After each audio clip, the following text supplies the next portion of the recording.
Ouça agora uma palavra de fé e ousadia para o seu coração, com o reverendo Roberto Barnabé. E quando você está na casa de Deus, aqui você vem buscar outros valores, né? Que são os valores da eternidade, os valores que vão ficar para todo sempre. É muito bom, irmãos, quando nós estamos aqui na casa de Deus. Estávamos conversando esses dias com o pastor Luiz Carlos. Você pode se assentar, por favor? E falávamos sobre isso. Porque quando nós estivermos para sempre na eternidade, no céu, esperado céu, então o que vai acontecer? Não haverá mais pecado, irmã Rose, não haverá mais dor nem sofrimento. É o que angustia a humanidade, é o pecado. Mas na eternidade com Deus não haverá mais pecados. Olha que coisa maravilhosa. E muito mais. Sabe o quê?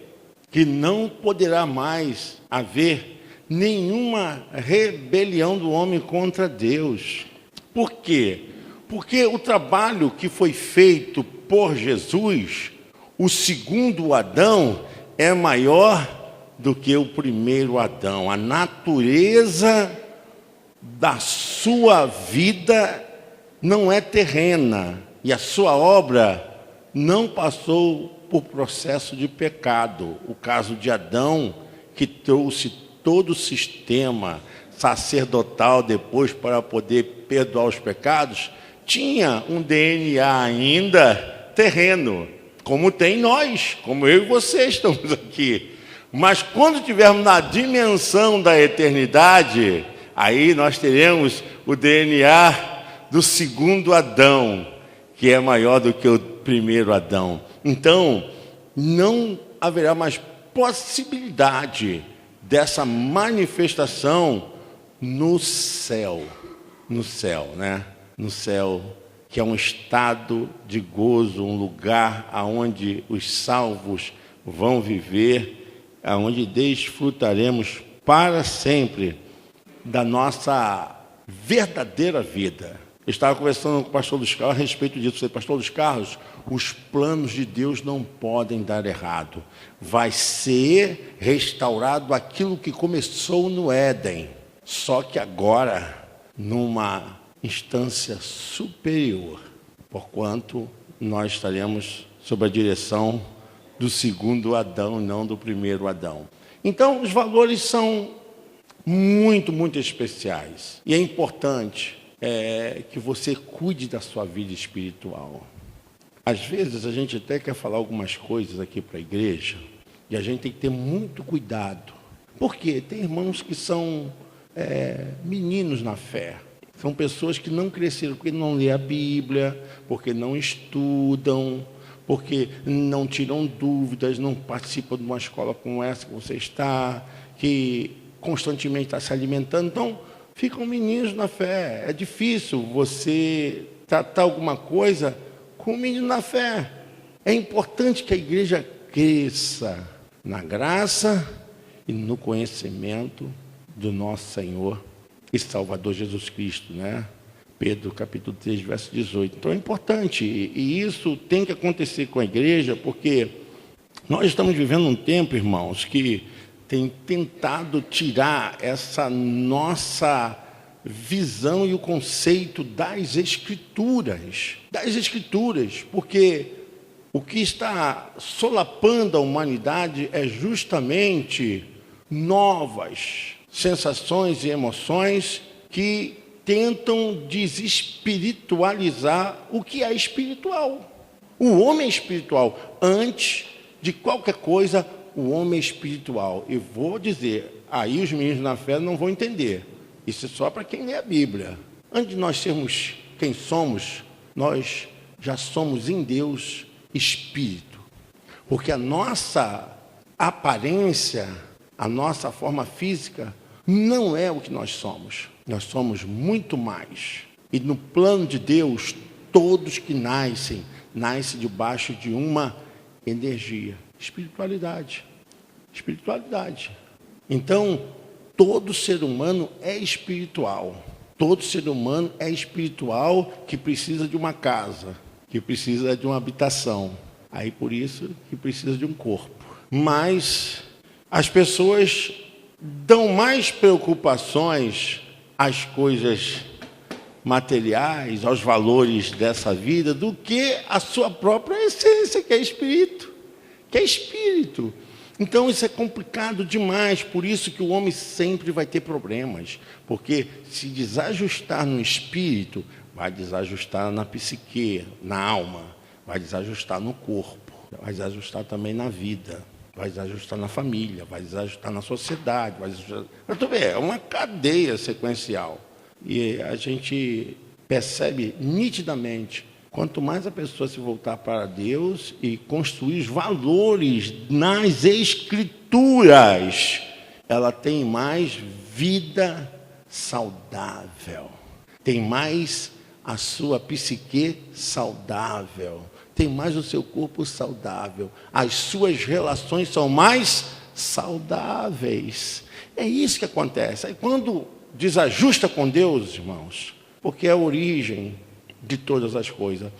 E Jesus faz um papel tremendo, porque numa visão assim, muito relacional, Jesus, ele usa as metáforas da vida, ele vai trabalhando aquilo que tem para aproximar o ser humano com Deus sem os rituais, sem a religião. Por isso que quando Jesus começou seu ministério, ele não começou dentro do templo. Ele não estava preocupado lá com as vestes sacerdotais, com os elementos daquilo que representavam as coisas de Deus. Não, Jesus foi nas aldeias, nas ruas, Jesus foi onde estavam as pessoas. Jesus ouviu as pessoas, abraçou as crianças, Jesus esteve com pecadores, Jesus comeu com as pessoas, Jesus estava... E essa relação Jesus foi transformando de uma forma tão maravilhosa, tão fraterna, de trazer as pessoas para Deus, ao ponto de Mateus 11, no versículo 28, ele percebe, irmãos, aquilo ali é uma visão de uma perspectiva do sofrimento social. Quando Jesus cita Mateus 11, 28... ali não tem nada a ver que ele estivesse vendo assim demônio, vendo uma encarnação do mal nas pessoas, não. Jesus percebe, e nessa capacidade de ver o sofrimento social, porque isso é inteligência, né? Ele vê o sofrimento social, ele começa a falar, olha, vinde a mim todos vós que estáis cansados e sobrecarregados, que eu vos aliviarei. Tomai sobre vós o meu jugo e aprendei de mim, que sou manso e humilde o coração, e encontrareis descanso para vossas almas, porque o meu jugo e o meu fardo, ele usou todo o material, os elementos que as pessoas tinham acesso. Porque aquelas pessoas eram pessoas rejeitadas e não tinham compromisso nenhum, mesmo porque não tinham acesso ao templo e nem à fé e nem aos cultos.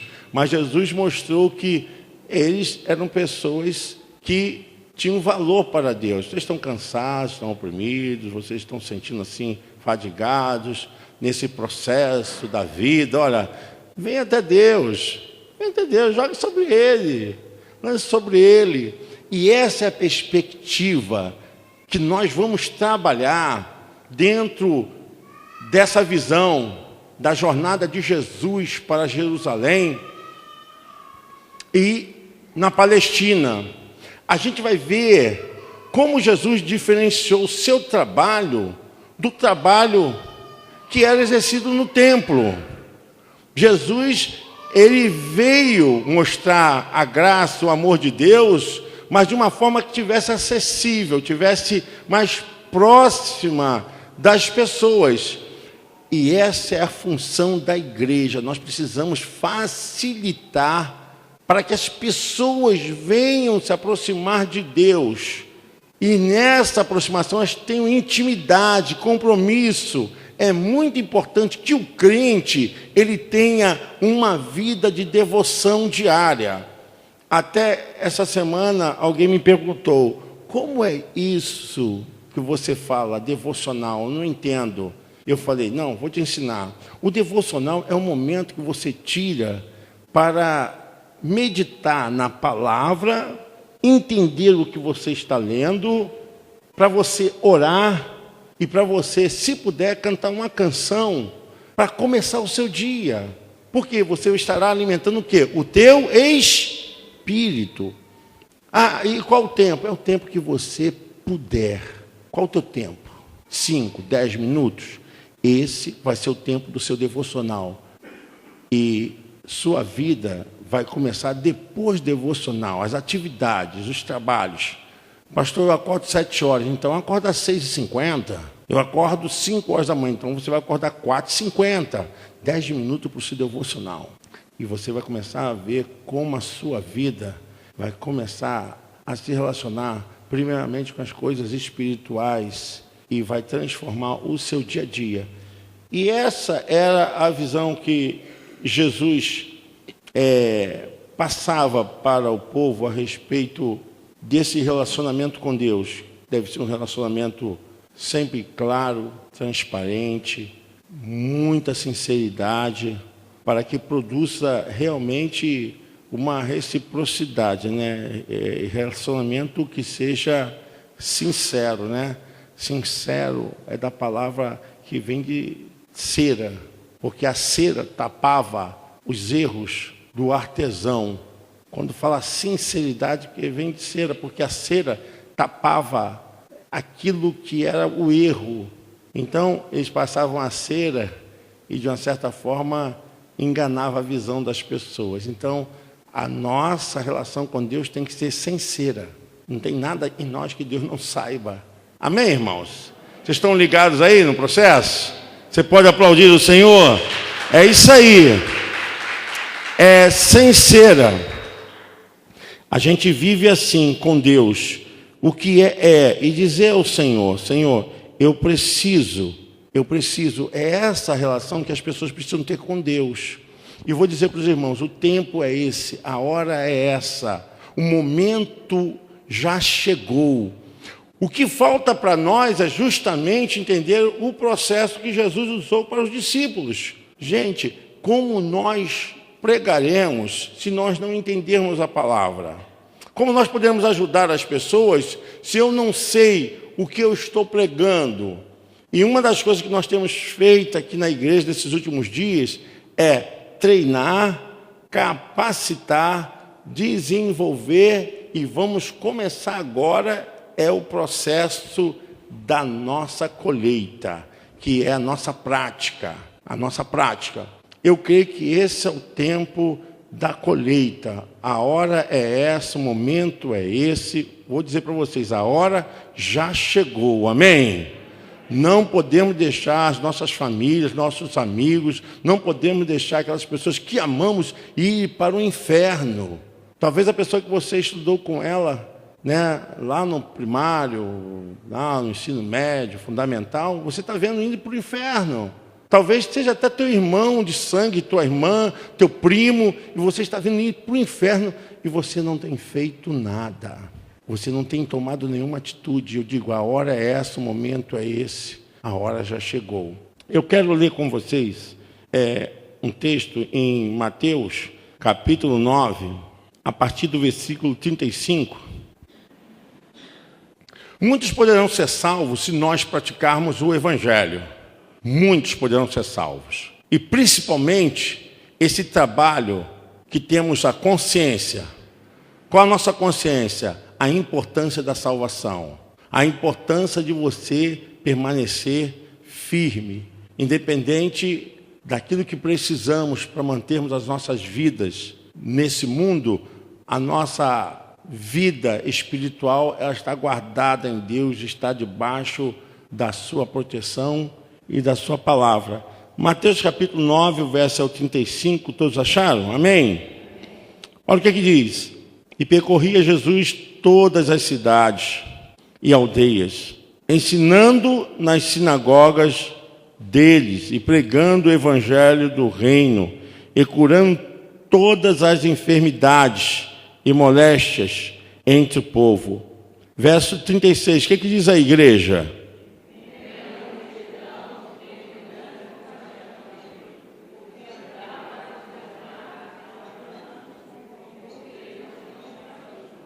Então disse aos seus discípulos, olha só, a seara é realmente grande, mas poucos são os ceifeiros. Verso 38.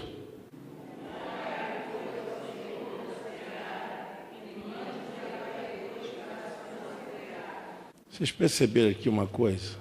Ceifeiros, na linguagem bíblica da Palestina, eram aqueles que arrancavam o fruto quando estivesse pronto para a colheita.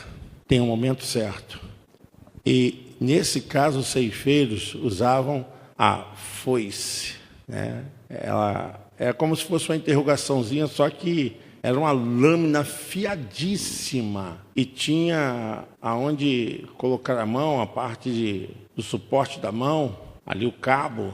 Algumas eram de pedra, outras de madeira, mas era confortável para quê? Segurar a foice firme.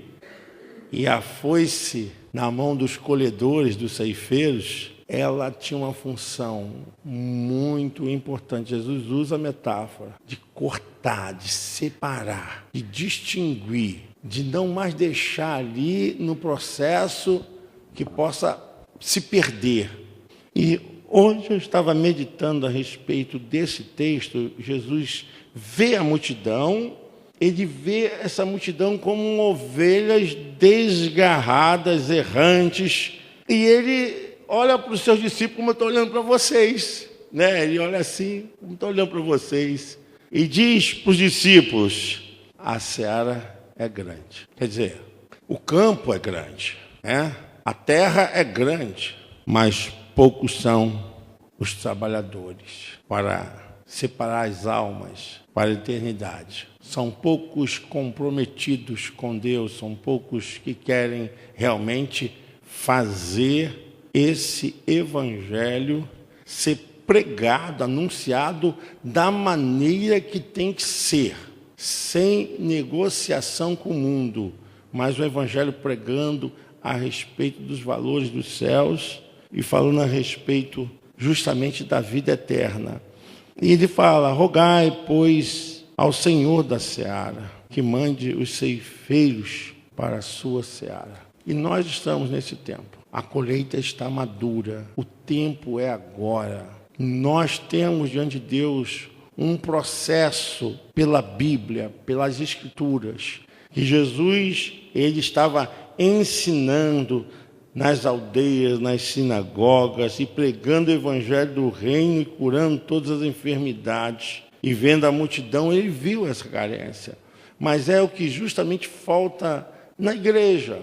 A gente ter um olhar como discípulo de Jesus. Procurar desenvolver a nossa fé como discípulo, como seguidor, como aluno, como alguém que olhe tentando fazer aquilo que o mestre mandou. E outra coisa, irmãos, a gente vê nesse texto aqui que ninguém é estranho para Deus. Ninguém é desprezível para Deus. Deus quer que todos sejam alcançados pelo seu amor, pela sua graça, pela sua bondade. Ele não quer que ninguém se perca, diz o apóstolo Pedro. Deus não quer que ninguém se perca, mas que todos venham ao pleno conhecimento da salvação. E nós temos parte integrante nisso, porque nós temos que lançar a semente da fé, temos que lançar o grande poder de Deus sobre as mentes, sobre os corações. A igreja, ela precisa despertar. A nossa missão é uma missão de anunciar, de ensinar. A nossa vida, ela tem que estar comprometida com os valores que nos foram dados. E esses valores remetem o ser humano para ter vida próxima com Deus, vida íntima com Deus. Irmãos, é realmente combater o pecado, combater as mazelas que permanecem na alma. São essas coisas que agarram na vida do ser humano com os valores mais perecíveis. Por isso que Jesus mesmo falou que se a pessoa ela se aproxima de Deus, pelo fruto conhecereis. Não há julgamento, não. Mas Jesus falou que pelo fruto se conhece a árvore. Então, como uma pessoa vive, como uma pessoa procede, como uma pessoa se relaciona com ela, com os outros, que a gente vê como essa pessoa está perto de Deus ou está longe de Deus. E aí que entra a nossa fé. Volto a dizer para vocês que a maior estratégia do inimigo é afastar o ser humano de Deus. Por isso que as pessoas se envolvem com drogas, se envolvem com a vida de vício, se envolvem com a vida de prostituição, se envolvem com a vida como aventureiros, né? Pessoas que não param, sempre... Sabe aquela pessoa que tem um vazio, que está tentando colocar alguma coisa? Ela está sempre procurando uma coisa, normalmente isso é o que está longe dos planos de Deus. Então, é o que diz a palavra, é um abismo chamando um outro abismo, né? Salmo 42, 7. Aí acontece isso. Então, a função da igreja justamente é essa aproximação que nós temos com as pessoas que amamos, com as pessoas que convivemos. Olharmos para o campo, para a seara, e dizer, Senhor, eu tenho sido um ceifeiro, tenho sido semeador, agora vou ceifar. A minha foice está afiada, a minha foice está pronta, já tenho ela em minhas mãos, vou ceifar. É essa capacidade que nós estamos hoje entendendo que você precisa alcançar, precisa ter esse treinamento, essa capacitação, esse envolvimento com a palavra, porque, meu irmão, quando você lançar a sua foice, se ela estiver afiada, você vai trazer a colheita para o eterno. A colheita para o eterno. E essa é a vontade de Deus. É a vontade de Deus. E nós esperamos que isso seja determinante na sua vida. A relação do Evangelho é a relação com a eternidade. Nada no Evangelho fala de valores que não sejam valores espirituais e valores morais, porque são os valores dos céus. Valores espirituais e valores morais. Deus é santo, Deus é verdadeiro, valores morais. Deus é justo. Então, tudo no Evangelho ensinado está com valores espirituais e valores morais santos e puros. Então, o que a igreja foi contaminada? A igreja foi contaminada o seguinte, que Deus é aquele que é requisitado a dar. Então, tirar os valores dos céus, da eternidade, e botar os valores que são perecíveis aqui da terra. Aí, as pessoas transformaram o ambiente da igreja, que é um ambiente onde Deus está promovendo somente os valores que são valores perecíveis. E os valores da eternidade, justamente os valores morais, eles não são tão necessários. Aí, esse é o problema da igreja hoje. É a troca. Não tem renúncia, não tem mudança, não tem transformação. Basta que você cumpra, basta que você dê, basta que você se coloque, ou se não, que você determine, que você... Deus não é obrigado a dar nada para ninguém, irmãos. Mas a gente vive assim. A igreja perdeu a visão do Evangelho de Jesus. Precisamos voltar com Jesus para Jerusalém e enxergarmos que os valores que Jesus ensinava e pregava eram os valores da eternidade. Ele mesmo falou, olha só, eu trabalho e meu pai também. Não é isso, pastor Carlinhos? Não é isso, pastores? Jesus falou isso. Eu trabalho e meu pai também. Aí ele diz assim para os discípulos, ó, o filho do homem não tem aonde reclinar a sua cabeça. Jesus dizendo, só não tem nem travesseiro, não tem nem onde colocar minha cabeça, não tem nem casa, né? Por quê? O tempo era curto, ele não podia ficar preocupado com essas coisas, que ele sabia que o pai ia providenciar, mas ele falou, eu tenho que trabalhar. Quer dizer, eu tenho que ensinar, ministrar, que o tempo é curto. E a gente vive assim, o tempo é curto. Quando a gente percebe, As pessoas estão morrendo sem Jesus, estão morrendo sem salvação. E eu vou dizer, estão morrendo dentro da sua casa, são seus parentes, pessoas desviadas, pessoas que estão nos vícios, pessoas que estão envolvidas com seitas e religiões. E você tem feito o quê? O que você tem feito? A única coisa que a gente faz é, vou orar. Vou orar o quê? É trabalhar. Mande agora o povo orar para que o Pai envie trabalhadores para a sua seara. Porque se não trabalhar, irmãos, se não trabalhar, nós vamos ver o evangelho de egoísmo. O evangelho que é só para mim, só para eu me abastecer. E o evangelho não é isso, o evangelho é compartilhar. O evangelho é transmitir, né, as boas novas de salvação. Amém? Você pode aplaudir o Senhor? Boas novas de salvação.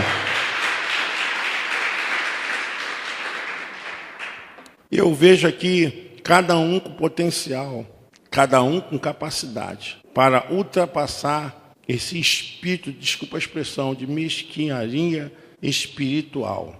E é uma coisa que está assim, tão tangível no mundo evangélico. Esse momento que as pessoas só se preocupam, é culto disso, culto daquilo, as ofertas dentro da igreja.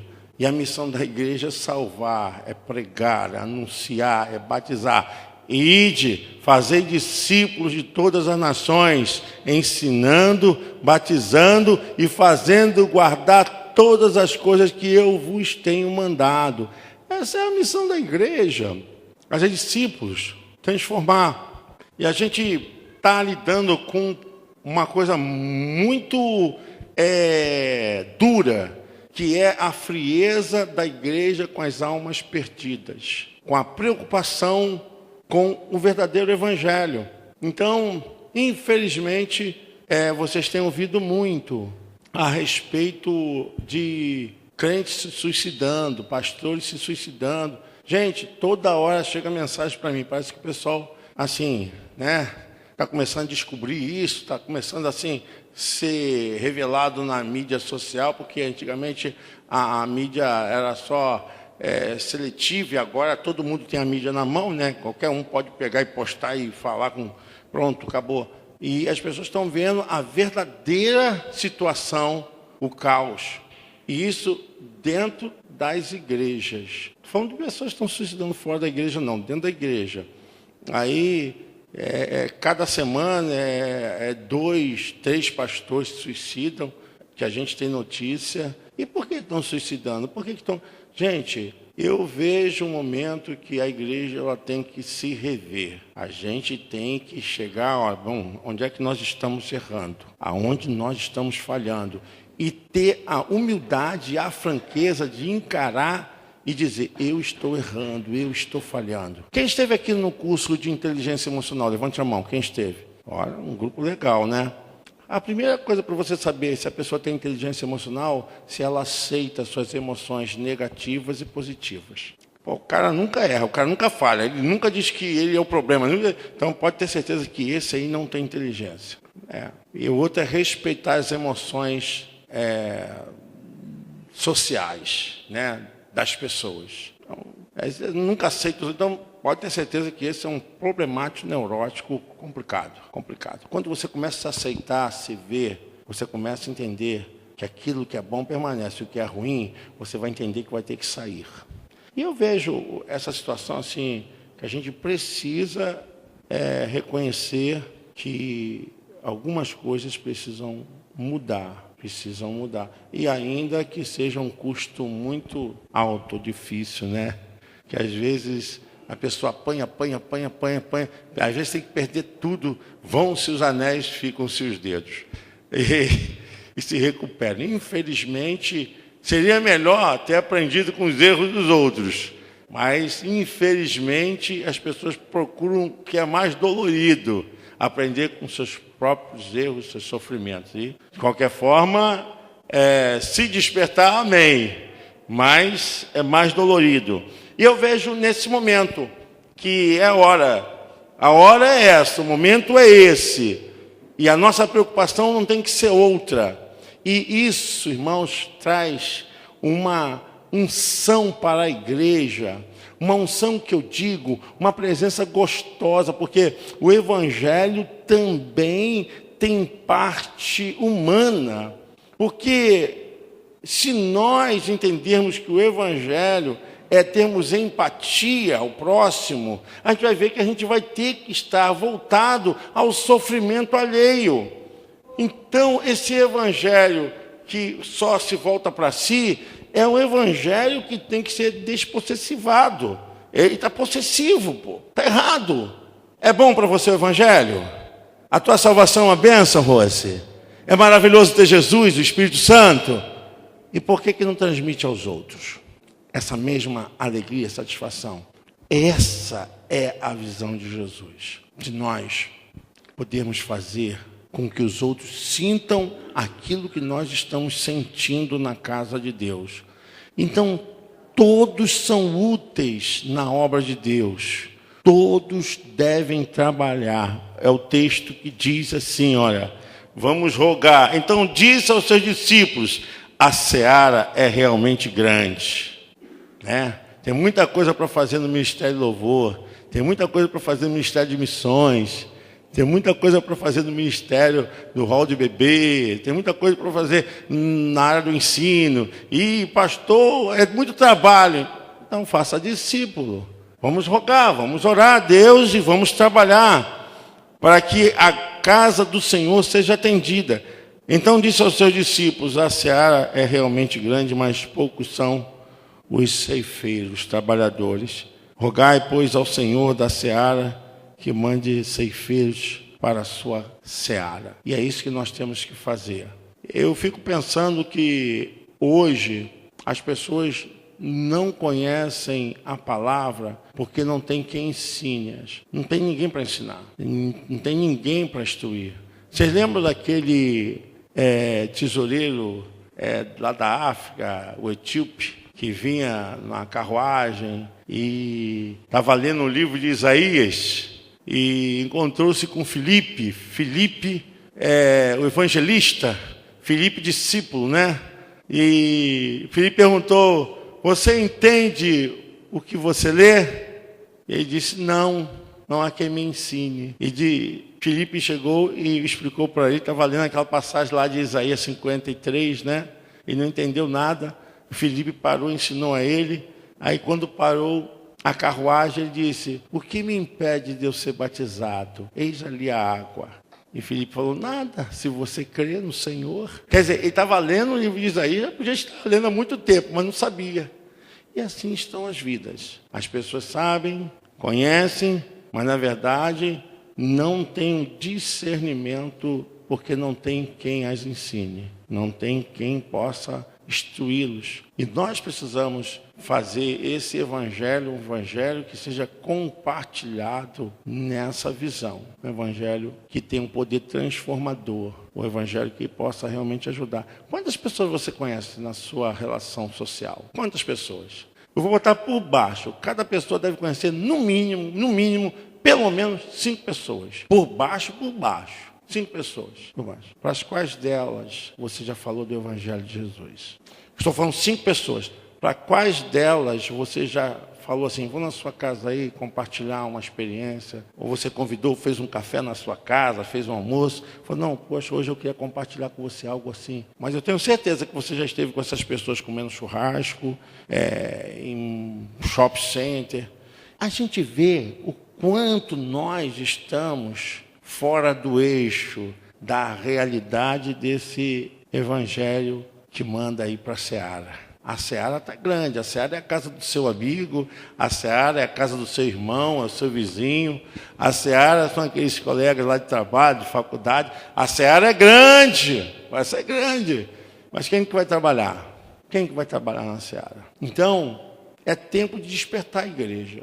É tempo de acordar a igreja. Nós queremos que esse evangelho realmente alcance as pessoas. Nós precisamos trabalhar, precisamos fazer a obra de Deus. E esse é o momento, a hora é essa, da gente trabalhar com uma visão, com um propósito, trabalharmos com capacidade de alcançar e atender às necessidades humanas, é que eu falei. Você não consegue desvencilhar o evangelho do sentido e emoções humanas. Não tem como. A gente tem que trabalhar com isso, porque você é isso. Você é humano, você tem emoções, você tem sentimento, as pessoas também. Então, nós temos que ter esse lado do hemisfério do cérebro funcionando, que é o lado direito, né? Que é o lado das emoções, da sensibilidade, da subjetividade, da poesia, do encanto, das paixões, dos desejos, dos sonhos. Se o lado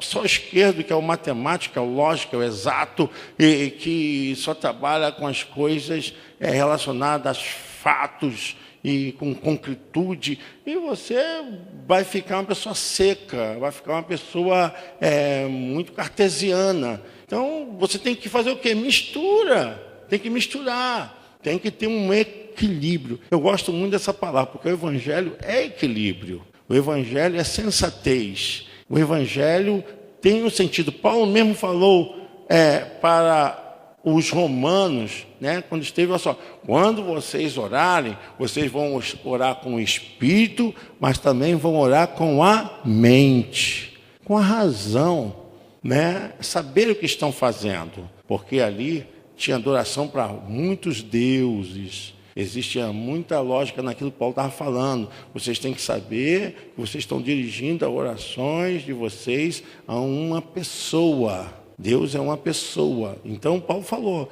vocês vão orar com o espírito, mas também vão orar com a razão. Amém, irmãos?